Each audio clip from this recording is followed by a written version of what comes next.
Hey everyone, I'm doing great. I'm on Wildcard, so that's helped keep the international break not so boring. Uh,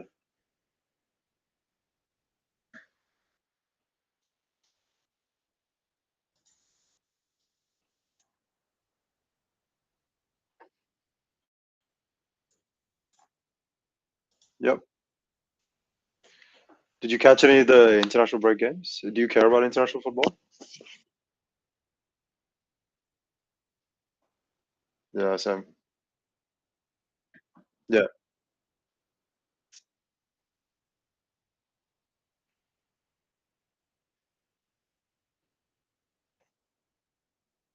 I think the most interesting thing that happened is that England got Thomas Tuchel. I just realized I was on mute apparently. For Oh, wait. yeah. Uh-huh. All right, so I'll start this again. Hello everyone, welcome to the Football Chatbox. Welcome to the Gameweek 8 podcast, episode 9, number 96, and I'm joined by my co-host Karan. And he was asking me about international football and whether I follow international football, to which I said only for tournaments and not the current one. But you were saying about Thomas Tuchel joining England. Yeah, Yes. I was saying the most interesting thing that happened is that Man United didn't get Thomas Tuchel and England got him. What do you think about that? Do you think it's like I we think he's missed a way boat? too good.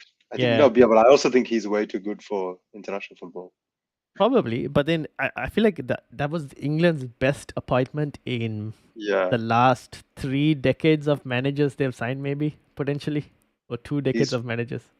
he's possibly the best Yeah. international coach at the moment. Yeah. Ooh, possibly him. Nagelsmann is also there for Germany. Oh, true. Yeah, yeah, Yeah. that's true. So and also I think we kind of have to give credit to the Spain manager. Yeah, So, that's true. but I will say England have finally got a really good manager. He is really good. As a United fan, I feel a bit disappointed that we've kind of missed out and that the Mm. Ineos didn't really go for it. Because now I have no idea what they're gonna do. Because like, are you gonna sack Ten Hag in a couple games if he loses like the next three? If he loses, it's very possible that he Yeah, loses them. Then what are you gonna do? Are you gonna look for a new manager? If so, who exactly? I don't know. yeah. So we'll see. We'll see what happens. But yeah, welcome to everyone in the chat. Shiraz, Freddie, Joseph, Plowboy. How are you all doing? We're currently on 904 subscribers, I think, at the moment, or 903. So we're closing in on 1K subscribers. So if you are new, hit that like button, hit the subscribe button. And today we're going to be talking about Game Week 8 and also about the next couple of fixtures because, Karan, you're on a wild card. Yeah, I finally bit the bullet. I kind of wish I did it around game week 4. I was very very close, but then kind of pussied out. It just felt too early. But I think now, yeah, yeah. Anyway, I activated it. Pretty happy to have done it. It was either now or keep it for like later, and my team had too many issues. So Fair enough. Yeah, the later for anyone who's looking with still a wild card and is looking to play it, I think later would probably be game week 12 at this point. yeah, Is the 12 next? or even a super late one. I can get behind a super late Yeah, one. if you don't have any problems, that Yeah, is. true. Yeah, then That's true. that's like you're looking at like I think 17 or 18. There's like a fixture Yeah. swing there as well. Before you have to play it before like the new year starts, basically, effectively. All right, so I'm gonna bring up. We've got Game Week 8's projected goals, clean sheet odds, and I've also got the season ticker. We'll start with the season ticker maybe, because this is for the next 6 game weeks. Now there's an international break between I think Game Week 11 and Game Week 12. The next international break. Another So one already. yeah, I know. So we're basically looking at like you're looking probably at the next 4 weeks and see how things go. And then obviously that's where I told you about the next wildcard window is for anyone who's looking to wildcard ahead of Game Week 12 and the fixture swings. But for now, at the moment, Everton are on top with their brilliant run, still in the middle of their brilliant run. Brentford there, so anyone who owns Embuemo, that's an option. Manchester United are third. Now, as much as I would love to have invested, I just can't really go there, to be honest. And then obviously you got Fulham back on the radar after their slight tricky run that is of Yep. fixtures that's kind of finished. Ipswich are still there, Leicester there, Palace. But at the bottom, Liverpool. Now a lot of us are looking, or me personally, and I think a few others, looking to kind of get rid of some Liverpool players because we're trying to like buy in, like say, a Cole Palmer. because Cole Palmer has just kind of shown that he's continued from last season. It's been just dominant. Now that could be also that he was doing well during Chelsea's really good fixture run, and now they're about to go, maybe you could say on paper, a slight tricky run. Although I do think it's not as tricky from an attacking point of view. And then you also have the likes of Brighton, who are at the bottom, Villa also there, and Arsenal, another team. I'm a bit surprised that Liverpool are so far down because I think it's Chelsea, Arsenal, and City, and yeah, Aston Villa. but 3 out of the next 4 are home games. Yes, that's true. That's kind of important. Yeah. The season ticket is mainly built on like not form but position, last season's position finishes. Yeah. But if we were to do this based on form, I would probably put Liverpool way more higher because based on like their defensive record and everything. Yeah. But also, something I was reading the other day made the point that we haven't really seen them play a top team yet. But they've put away all the games they're supposed to put away. So yeah, true. The thing is, even like top team, yeah, that's true. They haven't really faced anyone that's going to trouble them. And this might be the first test, but then again, there's context to this test as well because they're playing Chelsea at a time when Chelsea are missing a few players due to suspension in defense. For Fofana and Cucurella. Yeah. So, which is why I'm looking at my Liverpool players and I'm like, I can wait one more week before I kind of think of getting rid of them ahead of the Arsenal fixture to try and fund like that Cole Palmer move. And then I look at Cole Palmer's fixtures. He's even Chelsea at the bottom, but like apart from the Arsenal and Liverpool that I'm not getting now, like Newcastle, I think that's a good attacking fixture for Palmer and at home as well. United is just at this point a good fixture for any team attacking wise. And then you have Leicester and Aston Villa as well, who haven't looked defensively solid. It's just that Arsenal fixture that's the tricky point. And then after that, Chelsea go on to really good run as well after that because their fixture swing turns really good after. Yeah, so I don't mind having Palmer now, but also getting him in 12 also works. Yep. Do you want to? You mentioned Everton, right? I mean, yes. they're right at the top of this. What do you think? Are they going to turn it around? Where do you expect them to finish this season?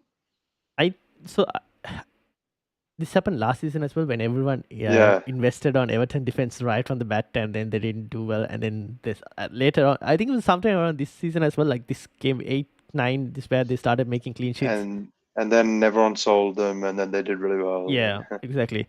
Now, we should be getting news about Mikalenko and Branthwaite. I think they're both supposed to be expected to be back for this week. Yep. So that should, again, improve defensively. They should be better. I expect them to still like survive at mid-table or like lower mid-table because their start wasn't that great maybe. But they'll be fine. I don't see them getting relegated. End of the day, it is a Sean Dyche team, right? You know what you're getting from Sean Dyche. Just find a way to keep it tight, basically.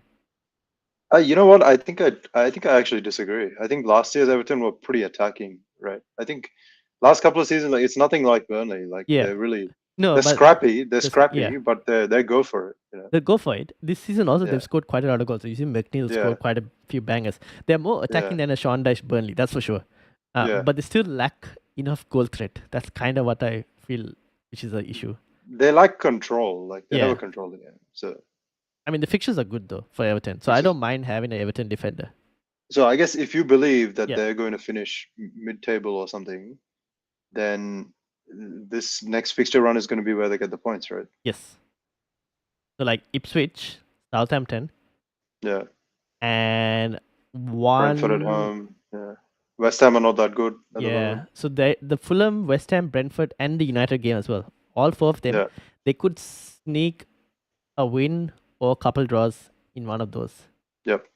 That's probably where they're going to get their points from. So for the moment, I'm happy as a Mikalenko owner. I'll expect him to probably be available this week, even though I don't think I need to check if I'm playing him or not. I don't think at the moment, but maybe I should think about it a bit more. If they can get like 11 points or something from these 6 games, then that's fine. Fine. Yeah. Brentford, on the other hand, what do you think, Pumo? Bruma's a no-brainer. I think. Yeah.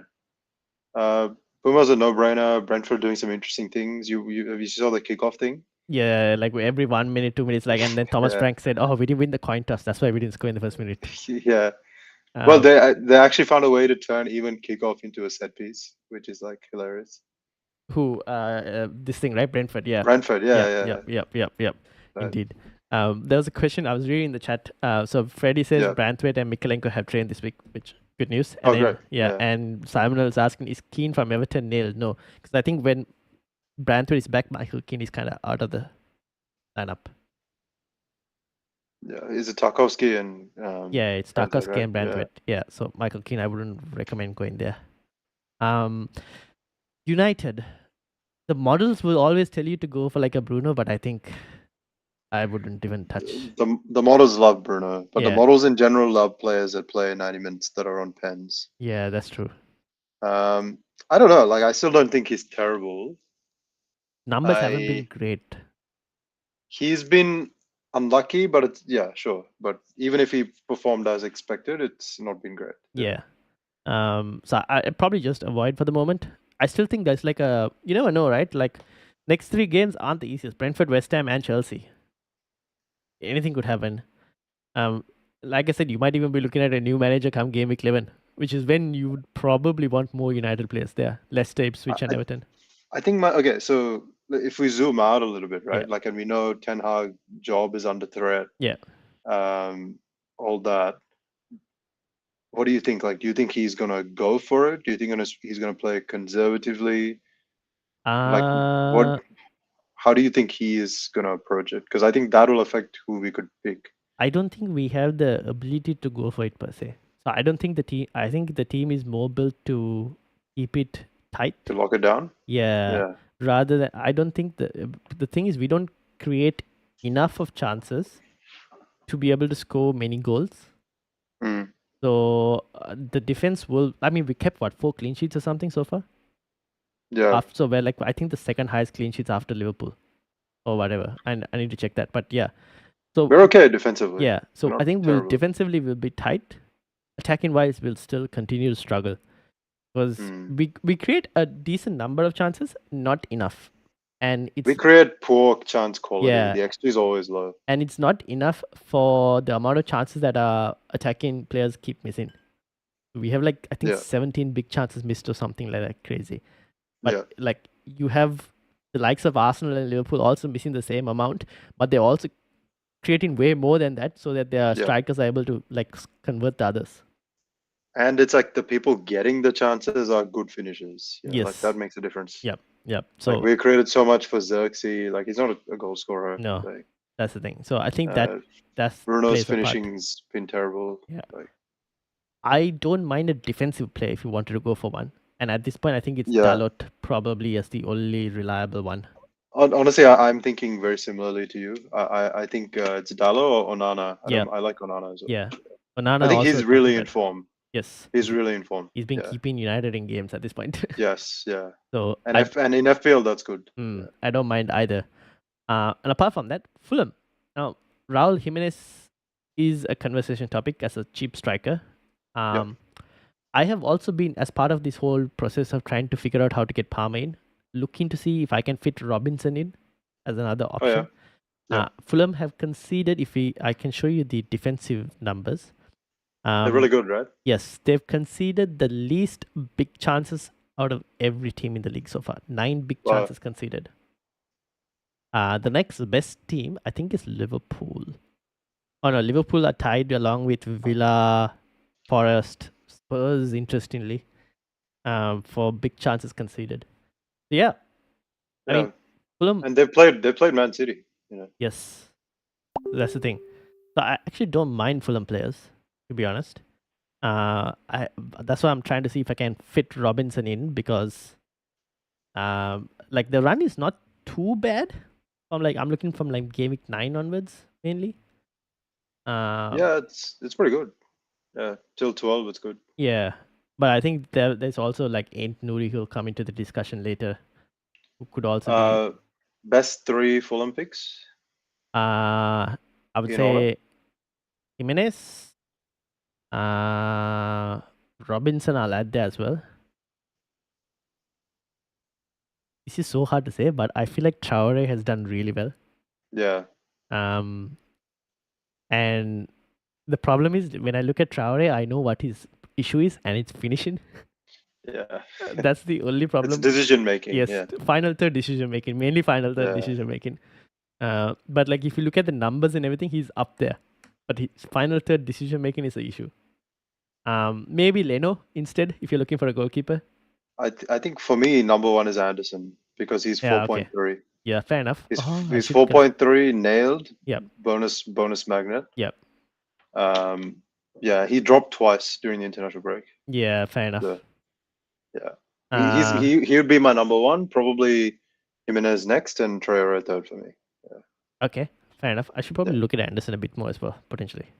There was also actually before we went to Brentford. Before we leave Brentford as well. There was a question from Yeah. Samuel on thoughts on Vanderberg. Oh yeah. I think it's a good pick.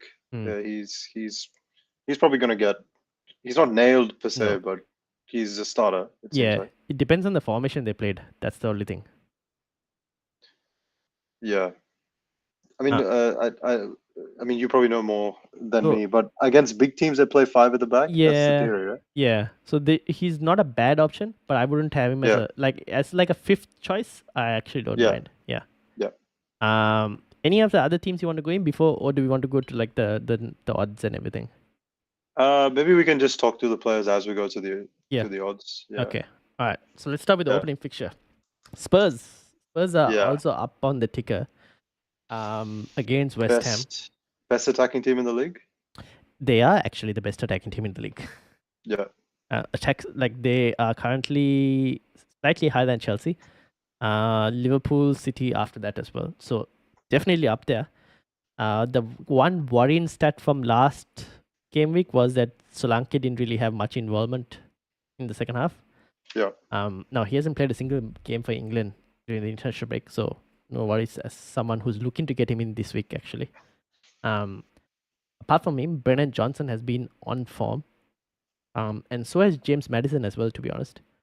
Yeah. What do you think? So I mean, I think. Okay, so what's different this season is that Kulusevski and Madison are playing as tens. So he's playing with two tens. Johnson's like a wide striker on the right. And I guess when Son's back, Son's another striker on the left. And then Solanke is like a bit of a target man type. So I don't know where the goals are going to come from. I think if Son is playing, he's probably my pick. We need to wait and see on presses. We need to wait and see. But do you see Johnson as a no-brainer? Based on his current form, I'll say it's a purple patch. I don't think I feel like it's a purple patch. He needs to show more consistency for me to say it's not a purple patch, but yeah.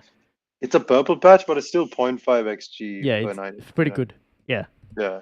He's gone from everyone slating him to now everyone's saying, and he's a good finisher. Like you should consider that. He takes a lot of shots as well, to be honest. Yeah. So I had a look. It's like 3 shots per game. Yeah, that's pretty good. 3 shots per game. Yeah. I don't mind Johnson, and he's pretty cheap, like 6.6. So to be honest, and I think Solanke is. I have some questions about Solanke being a no-brainer, but he's probably still picking with the fixtures. Yeah, the only reason I'm picking Solanke is because of the fixtures. It's either that, or I could even go to the Raul Jimenez pick, or even someone else I like is Matheus Cunha, potentially. Yeah, I really like Cunha, man. I was actually going to bring him up later. Yeah. That's why, because I'm looking for a player to go down slightly from Jackson in my team, and those are the 3 forwards I've looked at. I feel like I don't know. I keep thinking maybe I should just go for Solanke because I have DCL as another player, and I feel like I might as well move DCL to a Cunha later if needed. What do you think of Madison as a pick? Not too bad. Only price is a slight issue, so it depends on what you can do with that money difference between Madison to Brennan Johnson. But Madison offers more BPS. Are you worried about minutes with Madison? feel like both him and Brennan are in very similar. Maybe Madison at times Yeah, could have slightly higher minutes depending on the probably game. like 75 to 80 minutes a game. Yeah, something like that. So Yeah, I wouldn't be too much of an issue. Like that's not too much of an issue for me. yeah, Um, the thing is, the only thing that I'm looking from Spurs is I want them to improve in terms of finding Solanke a bit yeah. more. They still don't do it. Like they don't get him involved enough. That's the only thing that I kind of need hope that they improve. It's just that the fixtures look good, and I don't have a Spurs attacker, so I kind of want to get the Spurs attacker. And based on my squad, he seems to be the more preferred one. However, I went and checked FPL review as well. I was looking into like for a wildcard video later, but I guess we're doing this, so I didn't need to. Pedro Porro. Yeah, review loves Pedro Porro. Yeah. It's actually if you use a sensitivity analysis tool, he's the most picked player. If you run a wildcard sim now on defense, midfield, attack, he's the most. Every single simulation picks him. Yeah. I am not convinced personally, but maybe there's something I'm not seeing. I mean, the defensive numbers aren't bad. Yeah, that's actually not Yeah. what bothers me. Like I think defensively they're fine. I think he just doesn't have the attacking threat Yeah, that with he seems Johnson to have. playing as well now and Madison as well. I think he's lost a lot of that set pieces as well that he used to have. He's lost set pieces and he's not like just getting into the box as much as he was last No, season. no. Even at He's the start definitely of yeah. this season, he wasn't. He was getting quite a bit into the box, but now he's not doing that as well. I don't know. So I don't know if inputs to the review model are last season's performance or the Or this expectation season. is that he'll at times go back to being attacking Yeah. because you can't really suppress the natural instincts Yeah. for True. ages, right? True. It'll come back eventually. Yeah. So But like from listening to like above average and like even Planet FPL from yeah. James, like from Spurs fans' point of view, they feel like the Pedro Porro's chances of attacking threat comes more in like late game. Oh, okay. But if they are like trying to hold a lead or like all the crazy situations in terms of losing, there's like the Brighton game. If those stuff happens, like Porro is not really going to get those chances of that high attacking threat where he goes forward. Yeah. So it's probably game state dependent as well. So if they're okay, so as long as they're not winning, he'll get forward. No, even if they're winning, let's say comfortably, then Yeah. maybe there's a chance that he gets forward in the late game. The thing is, they Oh, okay. haven't been in that situation. Oh, I see. Right. So because Okay. of that, his numbers might have also been impacted and his So then position. we can try to infer from the fixtures whether we think they'll be in that sort of scenarios. So if you look at West Ham, I don't know, tough to say. I mean, that's the highest projected goals, right? They're expected to batter West Ham. Oh, other than Yeah, City. other than City, yeah. Yeah. But then West Ham are capable of attacking, I would say. Sure. Yeah. The next game for that after that is Crystal Palace. I think that should Yeah. be pretty good. Aston Villa is gonna be hard. But Villa are not as good away, you know. No, they're not. But it's still a tough team, right? Yeah. And then Fulham. I've seemed to have lost connection potentially. I think. Did I lose connection? Oh no, I've got back. Okay. Are we good? Uh, Yeah. So Fulham not as bad as Villa, but not as good as Ipswich. Yeah. So Fulham not as bad. But the fixture wise for Spurs, but yeah, Ipswich way better. Definitely, yeah, agree. So do you think he's a okay player to get if anyone's looking, Pedro Porro? I think now that we're talking about it, maybe I can sort of see why the model is going that way. Yeah. Yeah, I guess he's I'm sure he's a good pick. Yeah. I still think the attack is obviously more preferred than the. I think so too. Yeah. Yeah. When you see my wildcard draft, you'll Yeah. understand why. Yeah. Fair enough. West Ham, what do you Yeah. think? I know they created a shitload of XG against Ipswich. Mm-hmm. I went under the radar a little bit because no one really had Bowen or anything. Both Bowen and Antonio got huge holes. Antonio got a 16 pointer, didn't he? Yes, and I know Simon captain Antonio last week. Really? Yeah, he Wow, did. that's crazy, man. Initially, yeah, on the deadline stream, I was like, I was on my chaos Yeah. of a deadline stream because I was traveling. He was like, he's captain Antonio, and I went, why? Because What like a it didn't that's an make sense. amazing. Yeah. But he did, and he benefited because like Haaland also like blanked, so massive boost to him. Wow. But funny enough, like Antonio, all of those were fantasy assists, not actual Opta assist. So his assist that he got from last week. But like West Ham, Bowen, I don't mind as an option. Yeah. I mean, I don't know how to get him in my team. There's too Yeah, many good midfield options, and then after, yeah, I mean, the fixtures aren't that great, to be honest. yeah, Yeah. fair enough. I think there is a better entry point. Yeah, yeah. Yeah. If you don't have a Spurs player this week, would you get? Because there's a question of that. Yeah, I think so. Okay, Yeah. fair enough. And Depends which position, but etc. But yeah. yeah, fair enough. There was another interesting point mentioned was because versus Aston Villa. Villa don't seem to be clicking attacking Yeah, wise yeah, as much. yeah. Uh, yeah.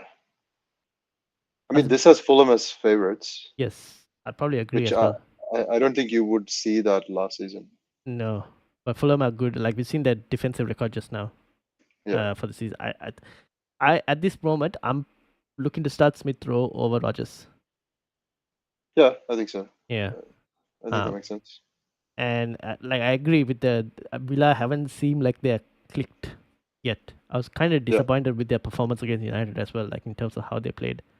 Seemed kind of lackluster. They didn't. Honestly, we were there for the taking, and they Yes, didn't. but they never Yeah. seemed like they were going to get a goal for some reason. Yeah, I agree with that. So yeah, I think Fulham favorites. We've mentioned about a few Fulham players already. So we'll focus more on Villa. Their run, I think, is at the bottom here. So you probably look to maybe remove like your Watkins or whatnot, or would you keep until like say game week 9 is done? I think if you Watkins is good to get on board in like 12 or 14. Yeah. But yeah, not now. If you have Rogers and you can rotate him so that he can play the Bournemouth and Palace fixtures Yes. and possibly even this Fulham one, then it's pretty good. Yep. But yeah, I think Rogers is still the Villa pick. Yeah, for the price as well. Yeah, I mean he's like almost 90 minutes. Mm. Guy's got insane work rate. He's in the right positions, but he's not that clinical. But Yeah. he's 5.2 or whatever. So Yeah, fair enough. Okay, let's go because let's keep switching because we've already spoken about Fulham as well. You want anything else to add? No, I think let's keep moving. Okay, let's go Ipswich. United. Let's go. Sorry. Yeah. Okay, Let's go United. Yeah. Okay, United. I just saw the big number. 2.1. Yeah. When I don't believe 2.1. Yeah. If you get 2.1 XG, I'd be shocked. Yeah, no. I think so. The reason I think 2.1 is probably because of Brentford's defensive problems in terms of not being able to keep a clean sheet properly. I think that they're not good defensively. Yeah. But I would still say, if anything, I would say more like 1.1 or 1.4, something like that, would be more realistic than 2.1. So you expect Højlund to start, right? Yes. And Xerxes to come off the bench? Yes. Okay. I feel like this is just me talking anecdotally, but I feel like when Xerxes was playing, Bruno had clear opportunities. Yeah, because Bruno would go more forward because Xerxes can also link up and play. And Xerxes vacates the number 9 position. Yes. But then Bruno missed everything. Yeah. And when Højlund is playing, Bruno stays deeper, right? Because Højlund's right at the tip. Yeah, because Højlund is more of your like striker. Yeah, he's a discount Haaland. Yeah, exactly. B-Tech Haaland, basically. B-Tech Haaland. LD Haaland. Yeah. Exactly.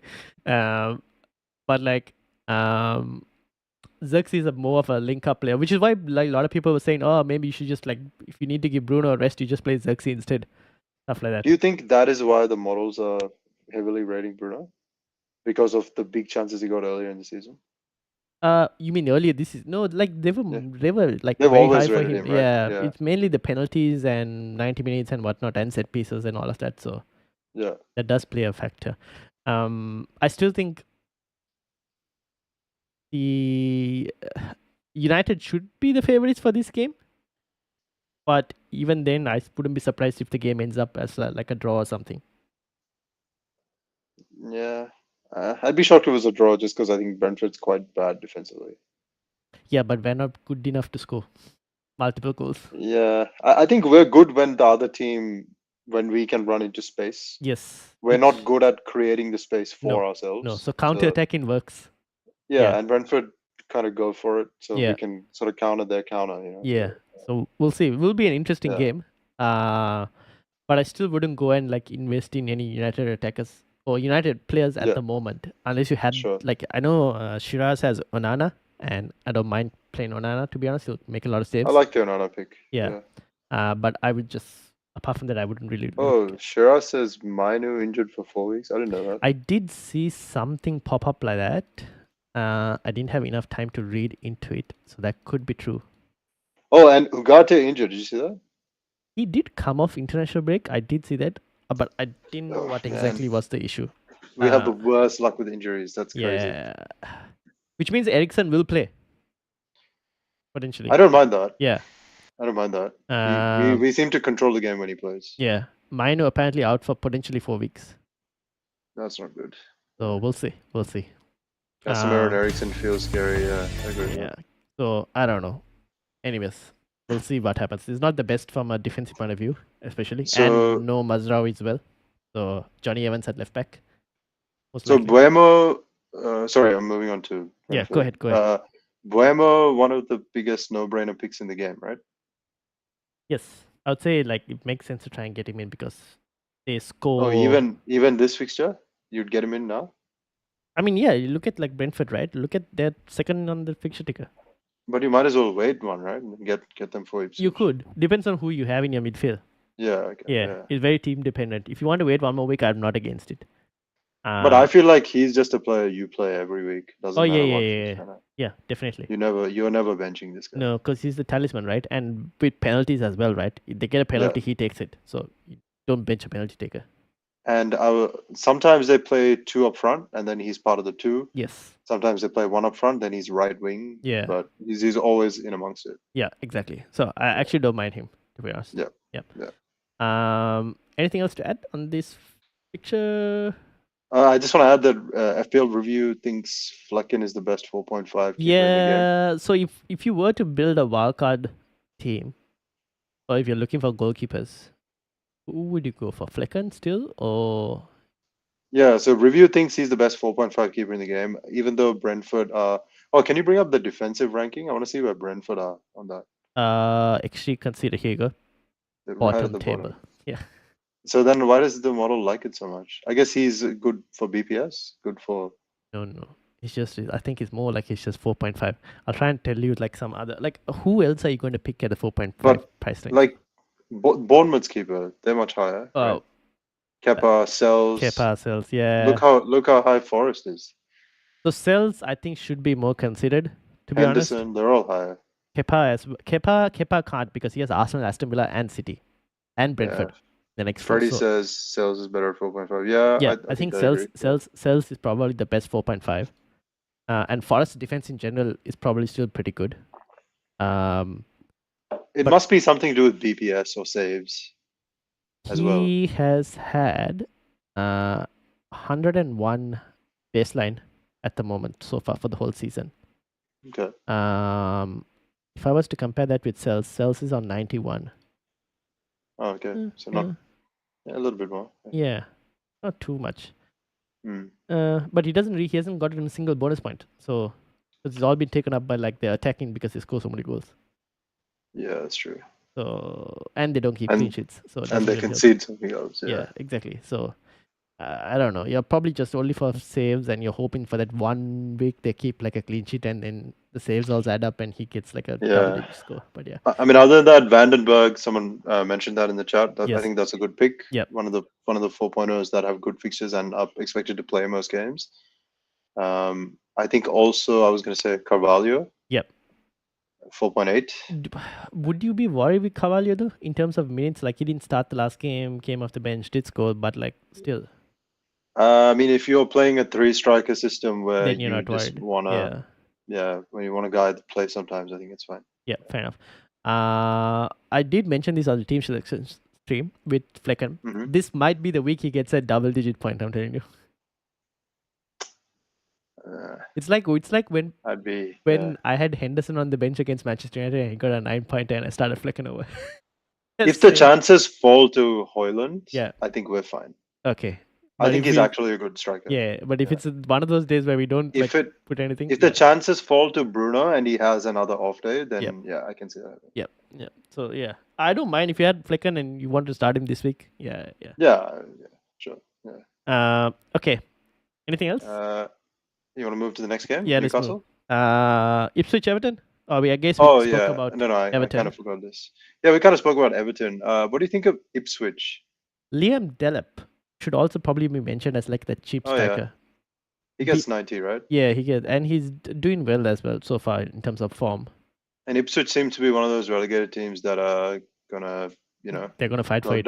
they're gonna go down with a bang. Yeah, exactly. Like last year's what was it? Luton Town. But these guys are better. Yeah, it seems like. Yeah, I would say so. They're playing better attacking football. Yeah. Luton are just throwing shit forward. Yeah, that's true. That is true. So I don't mind Ipswich, and I think Leif Davis is also pretty highly rated for chances created and whatnot. He has 0.25 XA. Yeah, that's crazy. That's like borderline Trent numbers. Yes. So his potential is high. Yeah. So we'll have to have a look and see. But the way BPS works now, right? Every goal someone concedes is -4 BPS. Yeah, that's the problem. So how is he ever going to get bonus, even if he gets an assist? Yeah, you're expecting for like one of those fixtures which is like really easy, and you're hoping that they keep it. How are they defensively? Can we check the ranking? Yes, we can. Let me bring it up. Bottom. Okay, yeah. I didn't expect them to be actual bottom. Yeah. 31 big chances considered, the most out of all the teams in the season. So review loves Leif Davis as well. Yeah, that's purely attacking threat. I think he's up there as one of the highest XGI creators. I think so. Yeah. I think so. Yeah. I can actually look at it, but I don't know if I'll be. And I believe he has all set pieces as well. This is Leif Davis. Yes. He's like the Doughty of this team. Yeah. Basically. Other than that, any other picks? Greaves still at like that 4.0 option. But I think Vandenberg is probably better. Yeah, fair enough. Yeah, if you really want to get like some other player, I don't mind that. I'm just trying to bring up the defenders table, but yeah. Apart from that, nothing really to add. Everton, I think we've mentioned as well. I still don't mind Pickford as well as a 4. We didn't talk about DCL. How good a pick is DCL in your mind? I have DCL.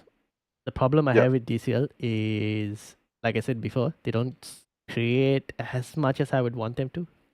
Yeah. But I think the thing he's getting chances. Yeah, the thing with DCL is like the last couple of fixtures weren't as easy compared to what they're about to go on. Mm-hmm. And I think this is where if you had DCL, you give him these fixtures until at least the Game Week 10. You give him up to Game Week 10. Yeah. And after that, if you want to switch to, like I said, like a Cunha or someone, you can do fixtures. As I say that, I have lost connection again for some reason, but I'm trying to reconnect. Are we not live?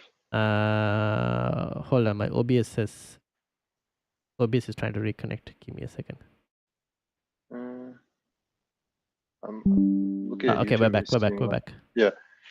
Yeah. So this is purely, I guess, eye test based, but he is such a terrible finisher, man. Yeah, he's such a terrible finisher. Yeah, he's not elite. I wouldn't say he's nowhere. I don't know what it is. I remember he had that season a few seasons ago where he banged in a lot of goals. Yep. But I from recollection, I remember a lot of them being with his head. So when he gets it to his feet, he just looks so clumsy. Yeah, I'm not expecting double digits from him. I'm just expecting like 1 goal a game, maybe. Out of the next 3 games, I expect at least 2 goals. That's it. And Yeah, I mean, you can't like, ask too much, I guess, from like a. He's even in the 5 point whatever bracket. I feel like there are better players than him. Like I Raul think I Jimenez is would also. rather Raul. It's just Yeah. that he's nailed Yeah. and on pens, right? Who DCL? Yeah. Oh Yeah. no. Ooh. I don't know. Who takes DCL is very pens? bad at taking pens in general. Actually, who takes pens? Good question. I don't know for who takes it. Maybe McNeil. I don't even know because If McNeil sells set anyone, pieces. any Everton fans in the chat, please let us know who's Yeah. the I'm pen not really taker. sure. Yeah, He's, I mean they're not gonna win any pens because yeah. they're That's like the thing. never in the bot. Yeah. There's a question in terms of from Shiraz. He has both Davies and Greaves. Would you ask him to start both or just start Leaf Davies for this fixture? I would definitely start Leaf Davis, Yeah. but what are your other options to starting Greaves if you had no one else, obviously? But I think from looking at his team last time, I remember he had like some other options, honestly. So I probably just start okay, Leaf Davis and yeah, bench I Greaves. would definitely start Leaf Davis. Yep. All right, let's move on. Newcastle versus Uh, Brighton. oh, Ryan, sorry. Yes. I think I was gonna say I think McNeil is a better pick than DCL. Yeah, I wish I went there instead of like keeping ESR, but too late. I think he's like 90 minutes on Yeah. all set pieces. Guy is in the form of his life. And did you know he's only 24? Oh, really? Oh, I didn't know that because it feels like he's been around for yeah. years. Oh, But he's only 24, which is kind of encouraging yeah. because it means that he can find another level, right? Yes, true. I thought he's like a 30-year-old player. No. I thought Yeah. he was like late 20s. No, he's been in the league for Yeah, like 6, 7 years already. fair enough. So, But like, I definitely agree. He's the better player, without a doubt. yeah. Yeah. Yeah. All right. Newcastle versus Brighton. I think Newcastle going a little bit under the radar because they've had a bit of a slow start. But they're also not But clicking, per se. I think since Tonali's been back, Yeah. they are looking a bit better. Okay. That's what the consensus would say. Okay. Shira says DCL is the penalty take for Everton. Okay. Oh, he's not great. Doesn't have a good penalty record, to be honest. But anyways. Would you start Greaves or Buemo? I would definitely start Buemo. Yeah. That's what I remember. Yes. Yeah. I remember that. I told him to start Bemo. Yeah. Definitely would start Buemo. Yep. Yeah. Yeah, so I think Newcastle is slightly underrated now. I think they've gone from being overrated at the start of the season to But would you being get any slightly Newcastle players? Like, look at their fixture: Brighton, Chelsea, Arsenal. Maybe game week 11, 12. Potentially, I don't know what their fixture run after that is, but yeah. Yeah. Look at them in 11 for sure. Yeah. I'll look at Gordon again in 11. Isaac again in 11. Fair enough. Maybe if their defense improves, could go for a defender again potentially. If Lewis Halls nails on that spot. Yeah, that's the thing. Yeah. Brighton on the other hand, Joe Pedro still kind of out injured. They'll go a lot. Rotation also kind of is a bit of a pain. They have so many good players. Yeah. Danny Welbeck, man. Yeah. I mean, I think Ruta has been pretty good. Yes. He's done really well as well. And he had a crazy. I was looking at his championship stats from last season. Yeah. And he had he was like 95th percentile in everything. Damn. He had a crazy good season. So I can't imagine that they signed him not to make him a starter. Yeah. So he's probably going to play number 10, and then Pedro's eventually going to take Welbeck's spot. Ooh. But how bad is the injury? When is he coming back? Yeah, that's the thing. But then we don't have to worry about it now because like game week 12 again, like 11, 12, that's when they fixtures turn again, I think, for Brighton. Like they get better. Yeah. So like after the City game, you're looking at Bournemouth and Southampton and all. Oh, and then it's really good after that. Yeah. So then if you do kind of wait and see if Joe Pedro, which is why I'm like, DCL can wait for now. And then like when you come to like game week 12, stuff like that, you have maybe Joe Pedro is back, could become like that. And we can consider Mitoma and stuff as well. Yeah. That's true. For what it's worth, FPL Review absolutely loves Joe Pedro. Even with the injury, it still picks him on my wildcard. I have to like exclude him manually to stop it picking him. Like this guy will come back, you don't worry. This guy has 2 broken legs and this thing keeps picking him 100% of the time. So what that tells you is that I guess they're a team that's expected to win so many penalties because of their field tilt. They're always attacking, and he's just such a good penalty taker, right? Yeah.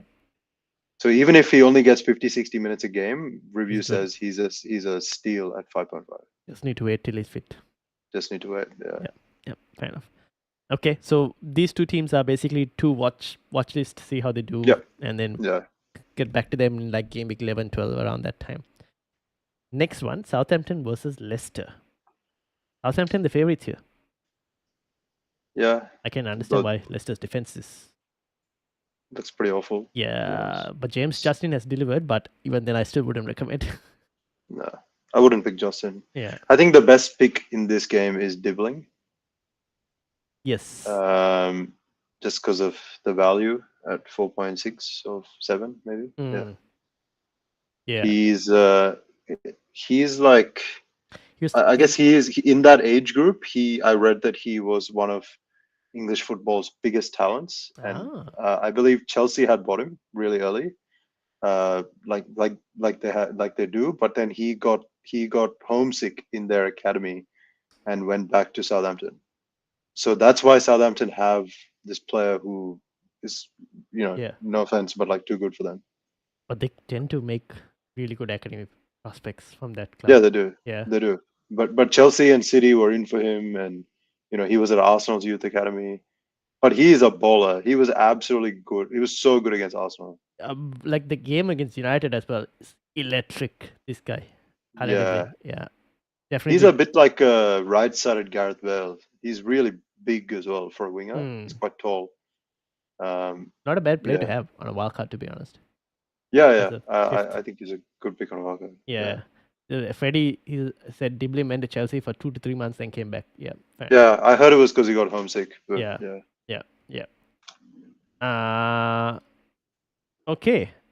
Apart from that, I'm not really going to add anything else. Nah, it's not really. All right. Bournemouth. Leicester has good fixtures. If yeah, they anyone do. wants to punt on Vardy. Even then, I still probably slightly prefer like a Buonanotte. Midfield. He's in really good form. He scored a really good goal in the last game. Oh, this is for Brighton, no? I know no, he plays for Leicester now. Oh shit. Okay. The same player, the same guy. Yeah. He's at Leicester this season. But even then, too many other options, I feel like. Yeah. Sure. All right. Bournemouth Arsenal. This is Arsenal's last fixture before like 3 harder fixtures again. Obviously Saka and Havertz are flagged. Saka's fine, right? He's fine. Yeah, let's get that out of the way. He's totally fine, right? Carsley said he was okay. They just didn't want to risk him, so they were like, So don't expect to get anything from Arteta as usual, but I think they should be fine. They should be available this week. The question I have for you is, what would you do with them after game week 8? Do you hold on to them and wait till like game week 12 when the fixture run turns again really good? Or do you drop one of these players? I would keep. Okay. I would just keep because you're inevitably going to want 2 to 3 Arsenal in 12. Yep. And it's going to be a real pain to get them in and out. It's too many transfers. I'm on Wildcard, so I'm going to probably go without them and try to get them in time. Okay, fair enough. But even that is problematic, I think it's easier to just have them. Yeah. Thoughts on like Havertz? Yeah, great pick. Good. Seems to play 90 minutes. Yeah. Against the bigger teams, he's maybe a little bit more in midfield. They're playing like a 4-4-2 shape now, right? So Havertz and Trossard up front. And it'll stay like that until Odegaard is back. But even when Odegaard's back, Jesus seems firmly like second or third choice now. Havertz is first choice easily. Yeah, they'll probably sell Jesus in this summer. Probably. He's not even going to get much minutes. Now, obviously, when at the start of game week 6 when I wildcarded, I got double Arsenal defense, which hasn't paid off at all for some reason. Like even though but you've been unlucky because underlyings have been good, right? Yeah. So do you still think like double defense still not a bad option, or like just the attack provides better value? I think Gabriel might still be the best defender pick in the game, right? Yeah. He's very well capable of scoring in the hard fixtures as well, by the way. I should probably add. That's set piece goal. I don't know if the stats back this up, but it feels like he scores more in the hard fixtures. Yes. I feel like Arsenal become more pragmatic in the hard fixtures, so their main source of goals also tends to come from set pieces. Yeah. And that just boosts his... Having said that, they're slightly worse defensively this season than last season. Yes. I think the 4-4-2 shape is a bit less control oriented than the normal 4-3-3 or whatever. Yeah, so if I go to their defense, so they're third at the moment at Yeah. 7.37. But like it's like Last they're season giving they were like it was Arsenal then yeah, daylight. they were like You know. it was just like a different level. Like they were like like if you look at the minutes per XG considered, it's like 92.9. So basically like an XG per game. But last season it was like 1 XG every 2 games or something like that. It was like insane. It was crazy good. Yeah. Yeah. So the defense has kind of gone down this season, but it's still a pretty good defense to be honest. So yeah, another pick that I'm sort of interested in is Calafiori. Okay. I so he's quite interesting. Every time you watch him play, it seems like he steps into midfield, has a license to like roam up and down, combine with players, take shots from the edge of the box, and he's a really good ball striker. Mm. He a great had goal. like scored a great goal, Yeah. scored an absolute banger. But then the game after that against Leicester, I think he had like 3 key passes and like 4 shots or something, which is pretty crazy for that type of player. He's like a centre back who plays left back. Yeah, I'm interested in him. Yeah, for sure. Not worried about any potential rotation and all of that, or With Timber, yeah, it seems like his first choice, but yeah, it is a punt. Yeah, kind of. yeah. Yeah, I still prefer like One. Gabriel and Saliba, but yeah. I think I don't prefer Saliba now. You feel I Gabriel would. better goals rate? Yeah, Gabriel's still my number 1, but Yeah. I think Calafiori is probably my number 2. Yeah. Okay, fair enough. And Saka, I'm happy to keep. To be honest, still pretty good. Will tick over regardless. Bournemouth on the other hand. Martinelli. You look at Martinelli. Like if you were to ask me like top 3 Arsenal players, it'll either be like so Gabriel, Saka, and then it's either you go Havertz or another defender like you said Calafiori or even David Raya. To be honest, like Martinelli doesn't enter that because like he can get benched like what happened in the last game, right? And Trossard can play and like it's just they'll do well. He looks a bit better this season. Yes, in this shape for sure compared to last season. Yeah, fair enough. Yeah, that's true. Yeah. But yeah, I feel like there are better options. Bournemouth now obviously in a tough run. People have Semenyo. Do you keep Semenyo during this tough run, or would you look to sell and buy back? Because obviously Bournemouth's fixtures as well. I think like game week 12. Keep saying game week 12, but like a lot of teams keep switching. These are awful fixtures. Yeah, so they have Arsenal, Villa, City, Brentford, and then after that it slightly gets better. So maybe like a sell buy. Most people that own Semenyo won't have to rely on him as a striker, right? Sorry, as a starter, right? No, from what I've seen from all the teams that we reviewed this he's like week, a first bench. First bench / they might want to potentially start him over like another player potentially sometimes. Yeah. But generally like a first bench option, or rotates with another midfielder effectively, like a 4th, 5th choice midfielder. I really like the player. I just don't think the fixtures are there right now. Yeah. So if you can hide him on the bench till 11 or 12, that's good. Yeah. Okay. All right. We'll move on. Wolves versus City. Now Wolves will be a talking point from like next week onwards. Okay, why don't we quickly talk about Wolves? Yes. And then move to City and spend time on City. Okay. So Wolves, Nuri on my watch list. At that price, I think it's hard to ignore. I will accept that their defense is pretty bad. And that they will, even though in the good run of fixtures, they'll still probably concede quite a few goals. They're mainly hoping for Nuri like attacking returns. Cunha, I think, really good. Another player is Strand Larsen. Yep. Definitely also want to keep an eye out for him.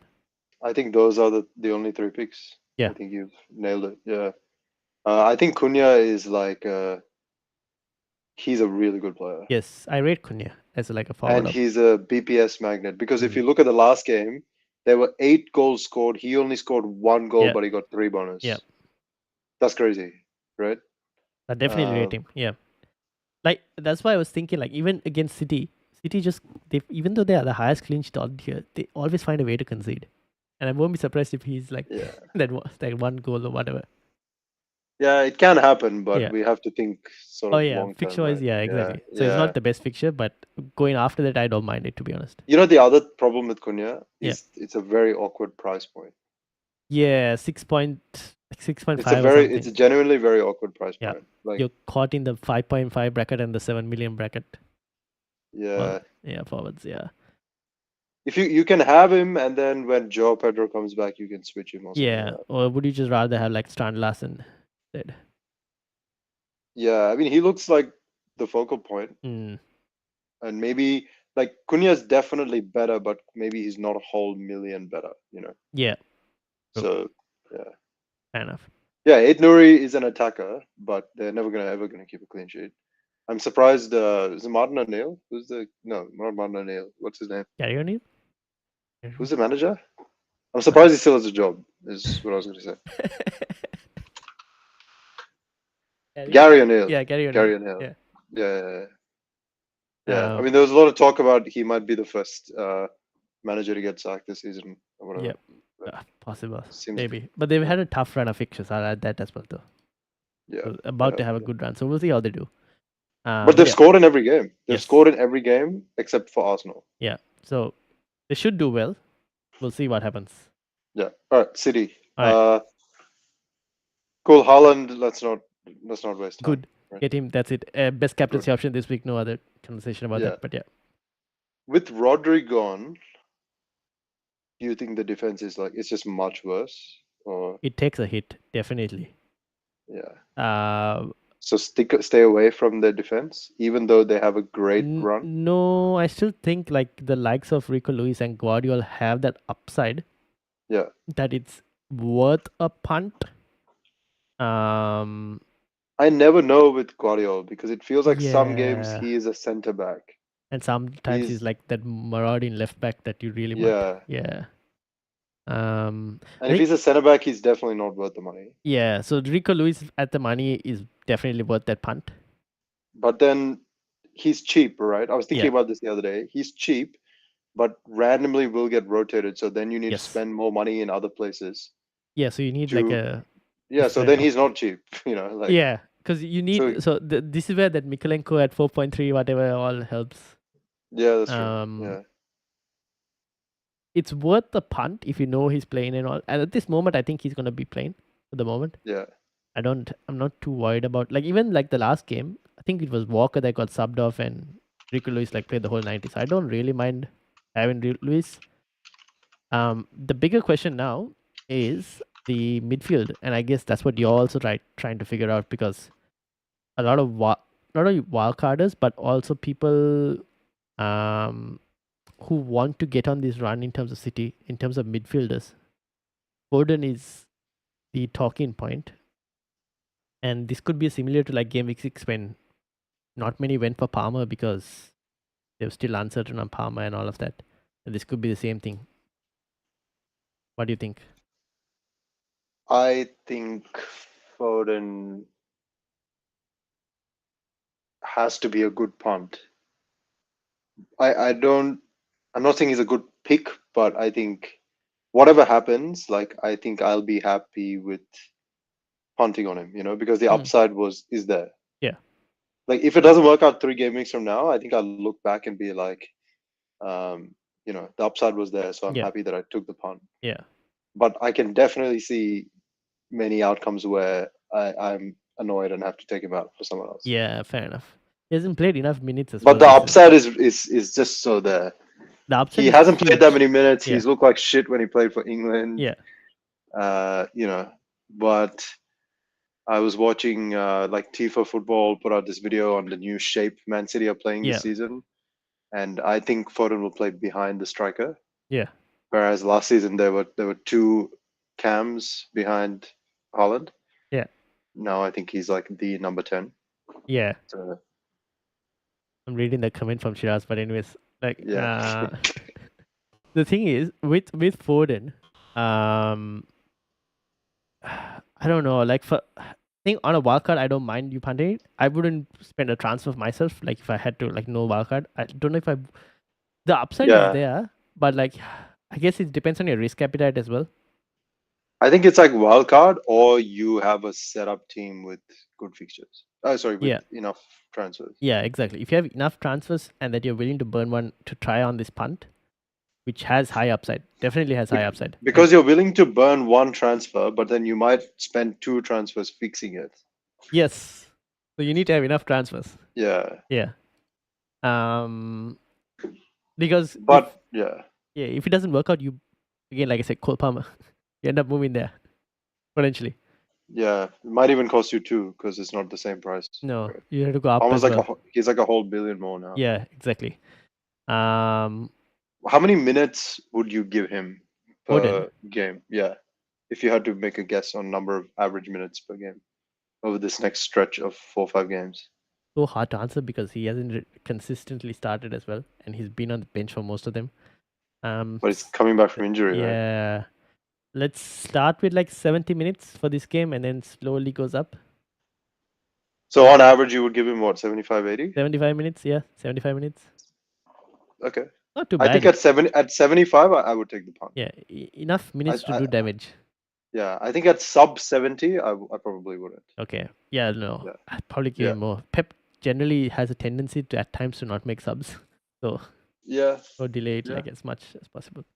But the fixtures De Bruyne, thoughts? I don't know the injury status / fitness status. I mean, he's had more than a month's rest now.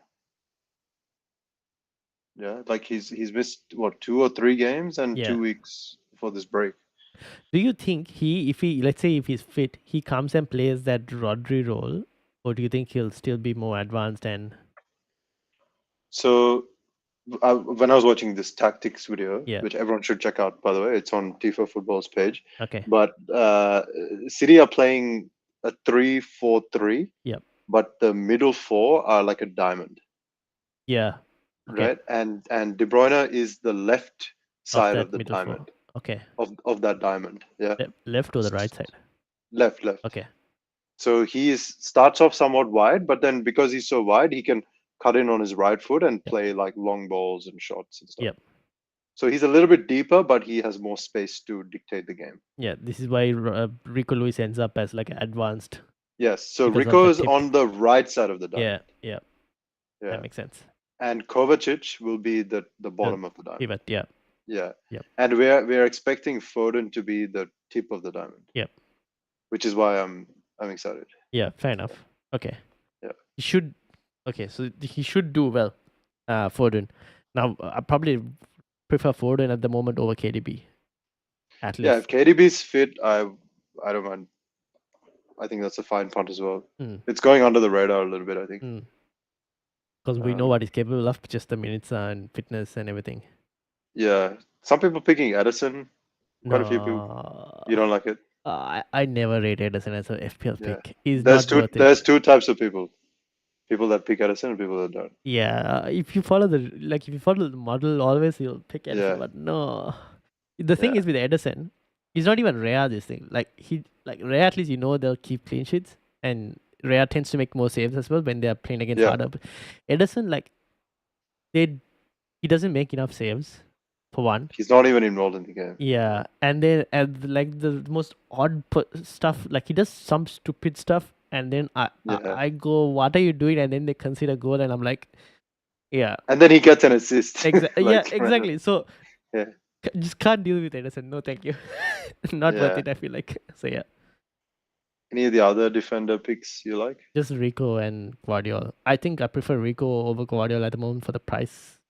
Yeah. Savings, but I just think the attack, that's where the money is. Just figuring out that second. Yeah, all the wingers, there's too many. Savio as well.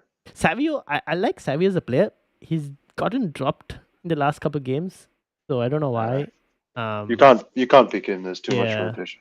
That's the Bernardo's been playing on the right wing quite a lot. So I don't know. I just see Foden. If Foden plays this week and does well, I don't know. Even then, if Foden does well, I might still look at Palmer and go, "Oh, I like you more better because you're a penalty taker as well." Yeah. And just I don't know. We'll see. We'll see how he does this week and how many minutes he gets. But yeah, that's basically it. Liverpool versus Chelsea. Now, this is a very interesting question that I have for you. Liverpool are expected to win this game, and I'm not against it. I think very well capable of, especially with Chelsea's injuries. But you sneak peek have Trent, I think, in a draft, and here I am looking Yeah. at potentially getting rid of Trent next week. Where do you stand on Trent? Do you think it's worth it, even with the change of fixtures? And obviously, they have not an easy Champions League run as well. I think it's worth it, but Okay. something has to be sacrificed, Yeah, that's the thing. right? And when you own a 7 mil defender, the issue, you're always going to be thinking of taking him out. Yeah, which is where Right. I've ended up with. Yeah. Yeah. And so, which means that if you own him, you're realistically always going to have an exit plan. So it's not very transfer efficient. Like, I mean, you've used your wildcard already. I've Yes. used my wildcard this week. Now we don't have another one for what, like 10 game weeks? Yeah. So now we have to play patiently. Right? And not like even you that, have, you're not going to use it as soon as the year starts, right? Like another exactly, 15 yeah. to 16, 17 weeks, you're not going to like use it. So now you have to pick players that you know are not going to cause fires in your team. Yeah. So in that sense, Trent is never going to cause a fire. Like he's always going to be a good pick. Yeah. But it reduces the overall flexibility of your team. Yes. That's the only problem. Yeah, I like him as a pick because I think 7 mil for. I mean, look, last season he was 7.5 mil. Liverpool were much worse defensively. He had less attacking threat. This season he has more attacking threat, better defensive team, but the way BPS is calculated doesn't favor him. Maybe no, if they don't keep a clean sheet, but they've been keeping clean sheets. So yeah. So why are we not picking him at 7? I think last season, no, okay. So last season the pricing wasn't that great, so you didn't have many tough decisions to make. This season the pricing has been so like kind of spot on that you have so many decisions to make. Like you can't have them all, right? This season you kind of have to make sacrifices somewhere. So you're saying it's because there's better places to spend the money? No, I'm saying that it's more decisions to make, and you're always going to go towards a nice, fancy, shiny toy that's in attack that has high explosivity. But secretly, Trent could be like he'll get those 6-pointers, 7-pointers, 8-pointers, just accumulate, and you'll just tick over nicely, and you'll be like getting the points, and they're the best defensive team in the league so far. So yeah, I mean he's been unlucky not to have. He should have maybe more. 2 more assists. Yeah. The thing is, which is like at least 12 more points. Yeah. The problem is the flexibility is there, and also it's hard to have because my main reason is like try and get Palmer in one way or the other. Now that's one is get rid of Saka, which I don't really want to do because I still think Saka is a really good option. And it's also hard to keep Trent, have Haaland, have Saka, and try and get Palmer. And we haven't even mentioned Salah. Yeah, exactly. And that's like that's also I think a game week 12 thing to decide on. But I feel like Salah competes with Haaland in terms of like one or the other at this point. But it's hard to have all of these players and also maintain like an Arsenal like Gabriel, and on top of that I have David Raya at 5.5, which is not easy. So sacrifices have to be made. I think one of this, I think you just mentioned it. I think one of the reasons Trent is not as good a pick is because Gabriel is a really good pick. Yeah, and he's also expensive. And then how can you afford Gabriel and Trent? You can't. Yeah. This is why. So it sounds like you and I agree that you think that the best team structure going forward is Saka, Palmer plus one of Haaland or Salah. Yeah, it'll probably be that case. It might also. I think it's a bit early to tell. Yeah. But anyway, let's say if you have that team structure and you want to have Trent as well, then you don't have a Gabriel, or you definitely can't have Gabriel.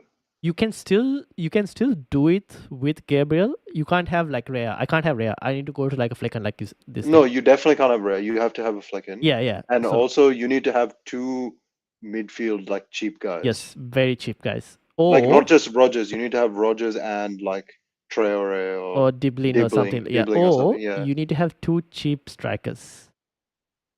Like 2 5.0s or 5.6. Like you need to have like a Raul Jimenez and a Dilap, which people don't really want to do because people want that second mid-price striker as well. I Like a think you Solanke. can with Salah. I just think you can't with Haaland. Yeah. Ooh, If you had let's say just if you had Salah, see, I'm not. Saka, Palmer, two No. cheap midfield Yeah. guys, then you can definitely have Trent No, and Gabriel. I could keep Trent and not have to get him Yeah. and get Palmer in my current team. I'll show you later. But that's only Yeah. if I go to like instead of going from Jackson to a Solanke, I went Jackson to like a Raul Jimenez. Yeah. Then I have like a Dominic Calvert-Lewin and a Jimenez, and then I look at my team and I go, do I really like this forward line? Yeah, that's the thing. Yeah. So I guess I'm just more like I'm not saying Trent is a bad pick. I'm just saying I look at Liverpool's next set of fixtures, and I go there knowing how Arne Slot has played so far, where rotation has hit and everything. I'm like, there's probably going to be rotation during this Champions League campaign and everything, and something's gonna like the fixtures aren't the easiest. They might concede 1 or 2 somewhere. And I'm like, I might as well take that jump off right now. Then I don't know. Yeah. It's going to be a tough question because you're going to come in Game Week 12 and you're going to be in the same situation where you go, oh, Salah fixtures are good. Now what do we do? Palmer fixtures are good. Saka fixtures are good. Yeah. Yeah, it's a tough thing. He's still a good player regardless.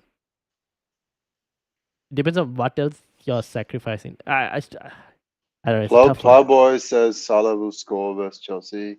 Yeah, I mean, anytime Liverpool get 2.2 xG, Salah's got to be a great pick. Yeah, and like no Cucurella, so that's this thing.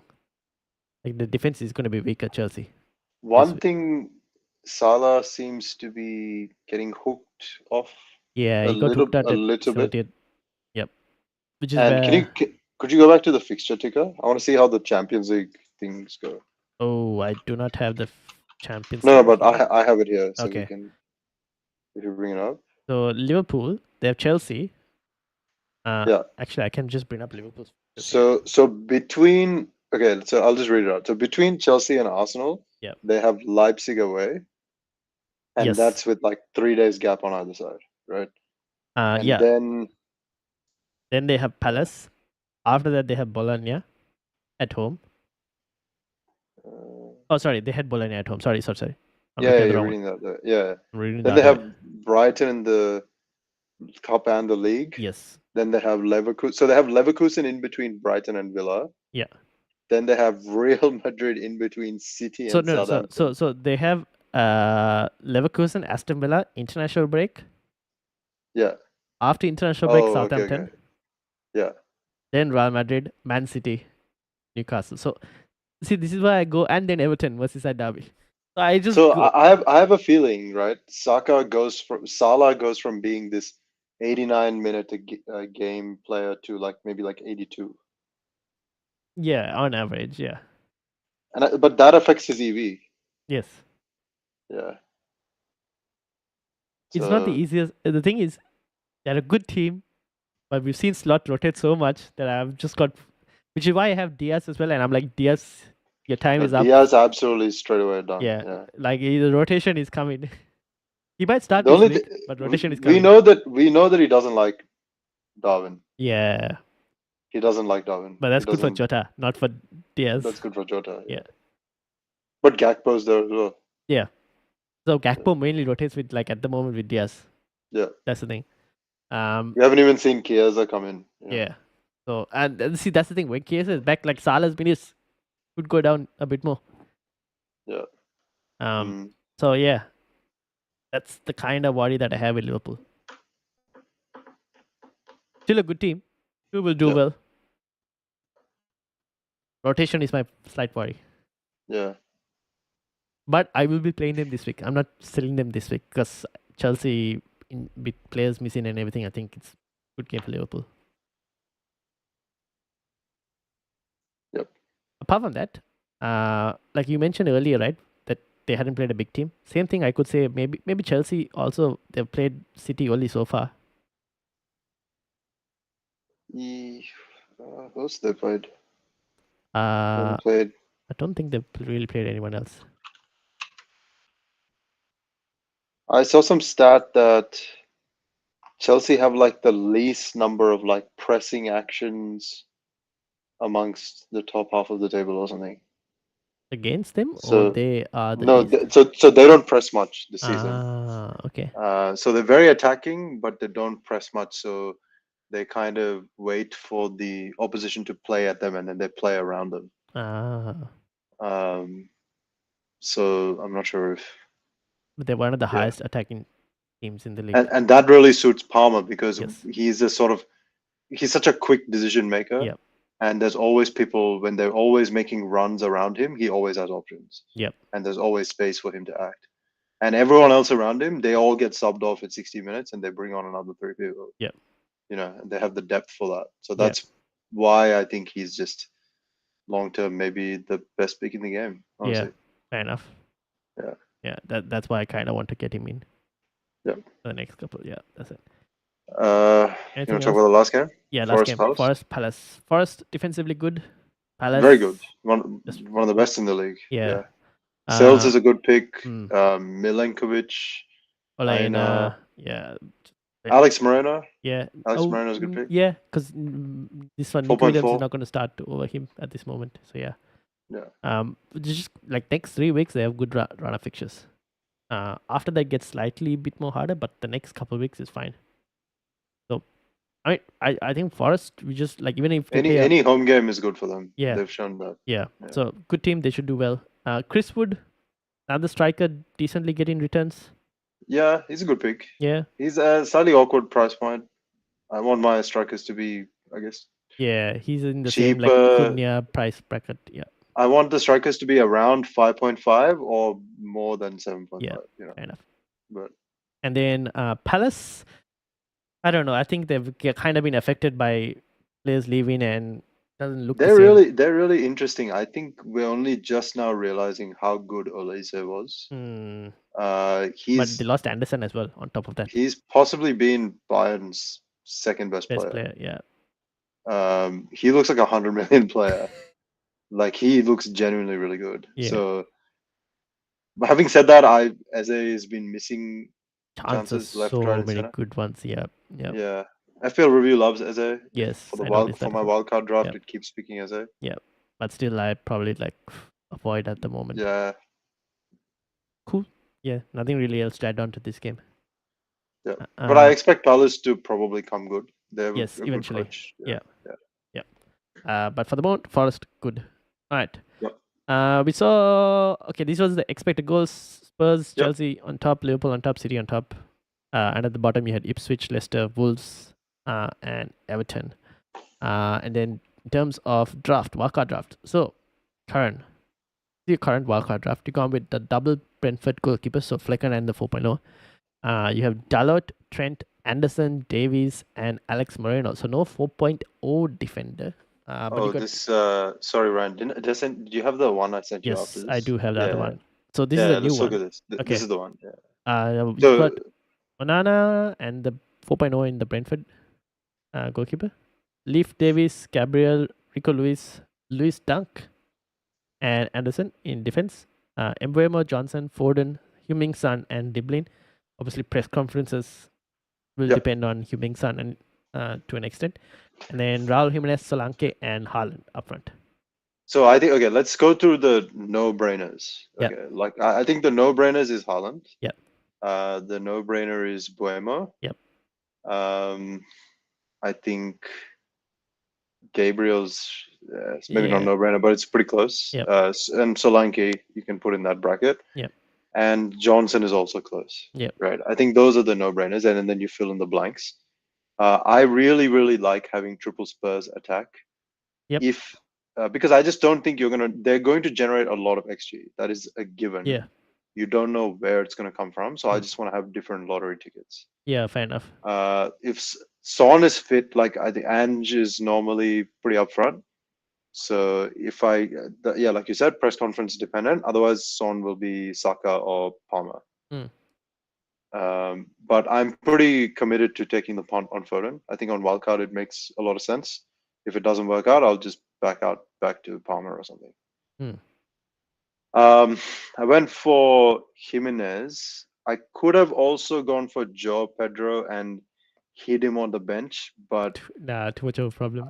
I don't mind that. But then you never know with these injuries, he Yeah, can that's the thing. re-injure it coming Yeah, back or yeah. whatever. So, but yeah, I considered Strand Larson, but Fulham have next good fixtures over the next 6, and Yes. that's the fixture region that I needed good coverage in. Yeah. Raul's good. He's a little bit limited on minutes, but I think he's still a good pick. Yeah. He was amazing against Man City. Mm. It's like 4 key passes, like over 1 xg, generated. I picked Onana as my goalkeeper, which is a slight punt, but I think you and I think the same way around this, where like Defense Ten is. Hag, Yeah. I think Ten Hag is gonna lock it down a little bit, Yeah. Kind of. I don't mind Uh, it. and Onana's in form. I think he'll get a chance. I think our midfield is crap, but No. we Yeah. have an okay defense, which means we'll concede a lot of low xG shots, which is Mm. good for my keeper. Leaf Davis, yeah, he's good. He's a good pick. I have Dunk because Brighton's fixtures are really, really good from 12. Yes, that's the run where you want. Yeah, so I think it's really good to be able to stash him for that. Yeah. Fair enough. And yeah, the one thing that I could have done is I could have gotten McNeil, because if you have Mm. McNeil, then instead of Raul, you can play like a non-playing third striker, Yeah. Okay. Fair like a enough. 4.5 striker, and then So that would be instead of a Diblin. yeah, so you spend an extra yeah yeah. So Yeah. it's basically Raul or McNeil. Yep. I don't mind Raul Jimenez because you can switch that to a Joe Pedro later. Whereas if you go Yeah, McNeil now, you'll have to do like 2 moves to get to Joe Pedro if you wanted to potentially. I think in 10 or 12, Yep. Haaland down to Pedro if he's back, or Yep. Haaland down to Watkins or Isaac, Or even Havertz. or even Havertz. Yeah, good Mm. point. And then one of the cheap guys, maybe dibbling up to Salah, Mm. is is A gonna make a lot of possibility. sense. Yeah. Yeah. True. True. Or if Son is really good and I want to keep Son long term, then I can have Saka, Son, Palmer. What happens if Sun is not available? What's the plan? Oh, Son will just be Palmer. I have Okay. point 0.8 in the Just for bench. that reason. Yep. Fair enough. Yeah, and then I'll have to find it somewhere else, but I can. Yeah. Yep. Yep. Fair enough. Like Onana can be a flicking Yeah, if I that's need true. it. True. Yeah. Could also become Pickford if you wanted to. Something like that as well. Yeah, he could. Yeah. Yeah. Yeah. But yeah, fair enough. Or Leno. I think Leno is a good pick. Yeah, he's 5.0, I think. Same price as 5.0. Onana. Yeah. Yeah. Yeah. Oh yeah, true. Yeah. Or you can go Cells. But I think it's only Yes. the next Yep. 3 and then after that it's slightly more Yeah. trickier. Yeah. There's enough good 4.5s that if I need to find the money, I can. Yeah. Yeah. True. Fair enough. And I think from 12, I'd like to also have double Arsenal defense. I think. Yeah. But basically, Foden and Son can be Saka and Palmer if it doesn't work out. Yeah. True. You can. Yeah. Because you have the money as well. Extra. You might have to sacrifice somewhere, but yeah. Because you're both going upwards for both, right? Yeah. I think the thing is, I think Solanke will come down at some point. Mm. Like Solanke down to Acuna. Mm. That's another way to make money. Yeah, true. So fair enough. I can think of enough ways to make money. Yeah. Cool. Yeah, I mean, it looks good. I like it, to be honest. I love the Spurs attacking options because the fixtures are good. They'll create plenty of chances. Yeah, I think you just have to go for it with the fixtures. Yeah. And the Foden punt is also could go so well if it works. I think after our conversation, I'm a little bit more keen on Pedro Porro. Fair enough. I can Pedro Porro might be a better option than Gabriel over the next 6 game weeks. Yeah, because of the fixtures. Yeah, and then that saves me 0.7 as well. Yeah, and then after that you can go back to Gabriel. Like after that, I can find a way to. If I sell Haaland, then I have I'm rolling in money, right? Yeah, but then you don't know if you'll be selling Haaland. I don't know. That's the thing. Yeah. But with the Christmas congestion. Yeah. If Haaland's minutes go down just a little bit, Then then yeah, maybe then you it's a know consider. Yeah, we definitely. start getting more comfortable selling Haaland. Yeah. Yeah, but that all depends on whether who can play that false nine. If Foden can do that or someone Oh else. yeah, I forgot there's no other They striker. don't have a striker, right? There's no Alvarez anymore. It probably has to be Foden. Yeah. Yeah. Or they play Someone has to do Gundogan. it. But I don't know if they'll play Gundogan Nah, there. I don't Yeah. think so. Yeah. We'll see. We'll see what happens. But I like it, to be honest. Yeah. I like the draft. Yeah. And then this is my team from Gameweek 7. And Yep. I've got Rea, Trent, Gabriel, Rico Lewis, Saka, Rogers, Luis Diaz, Bumo, Jackson, Haaland, and Calvert-Lewin. And on the bench is Smith Rowe, Mikolenko, and Greaves alongside Fabianski. So Jackson, I have 3 free transfers.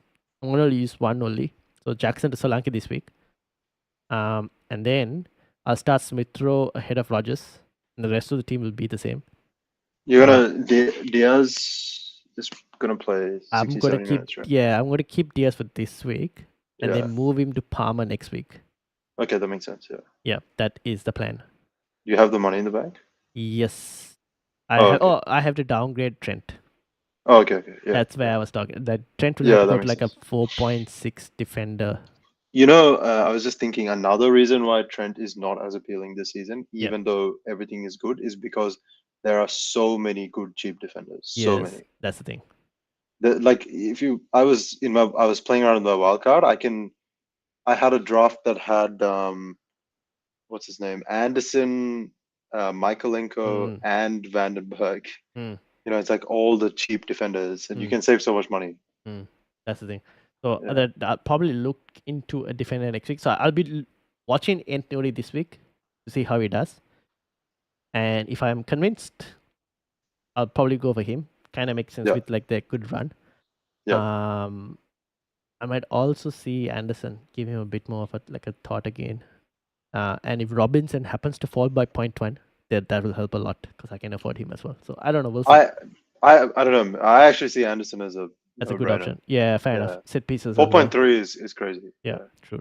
So yeah, one of those players that I'll probably look at getting most likely. Yeah. Cool. So that's when's the deadline? It's Saturday, right? Saturday, I think. Yeah. Later deadline as well, to be honest, because now the clocks have changed. Yeah. And do you know when the press conferences are? Tomorrow. Okay. Yeah. So we'll get all that information tomorrow. Cool. That's basically it.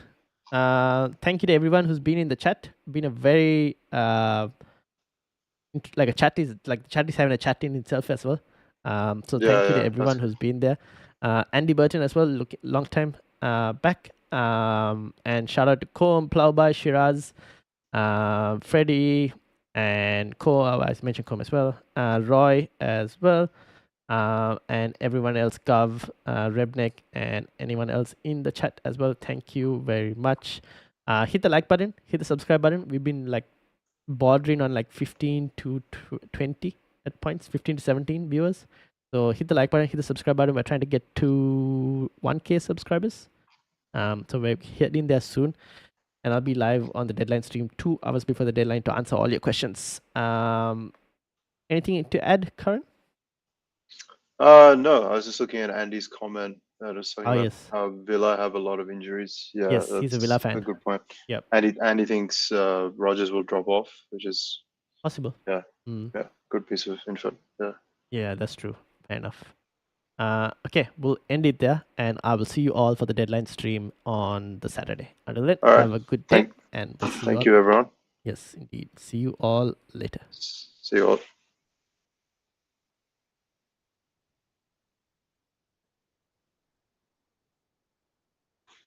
Yeah.